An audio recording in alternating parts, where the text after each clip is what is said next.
My name is Justin Kickstarter, professional ceramic artist and educator, K-12 certified in art ed ceramics in the state of New Hampshire and Connecticut.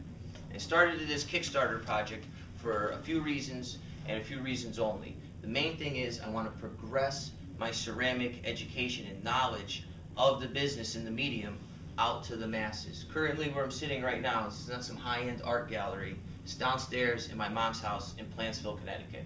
I'm looking to rent out a studio space, maybe a couple thousand square feet, a couple kilns, maybe 4 or 5 wheels, so I can progress my own work, but most importantly, have another space to teach kids or adults. Right now I do private lessons. Like, I'll go outside and I'll show you in a little bit. There's somebody in my garage right now taking a lesson. It's not really zoned for that, so I have to take this and move it to the next level. So I started this project so you guys can help me fund moving my studio from a tiny little garage into a place where I could rent studio space out and teach classes to the public. So I could have more than one student I do private lessons to, so I can put more than 2 pieces in a kiln, so I could have more than 22 pounds of clay at a time. That's one of my young students. She made this. It was this cylinder with a spikes all over it, and it had a little window in it with like bars on it, like a jail cell. And this was like her little princess she made that was going to be like looking out the jail cell.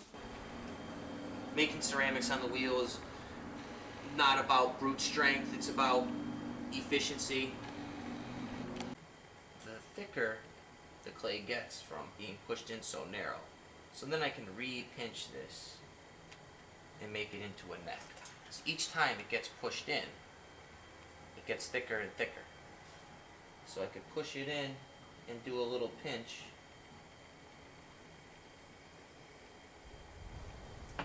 I'm going to lift up. Another tool, this is just the same thing, it's just a little softer.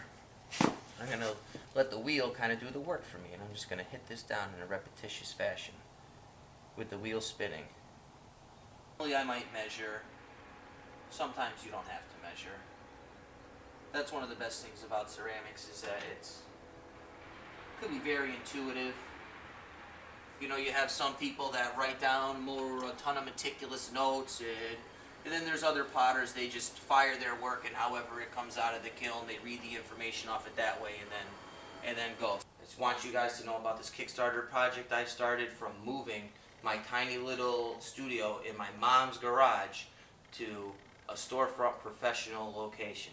I've been making ceramics for about 9 years, and about 6.5 years I've been in this cold, damp, lonely garage, and I've only been able to progress so far. I need you guys to help me fund this project so I can take it out of the garage, the minor leagues to the majors. You know, I'm really, counting on you guys to help me do that, and helping provide me a venue to showcase my skill, and most importantly, a place to transition my skill and teach it to other people so they themselves can become skilled in what we're doing here, and they can keep going it so the art and the craft of ceramics will survive.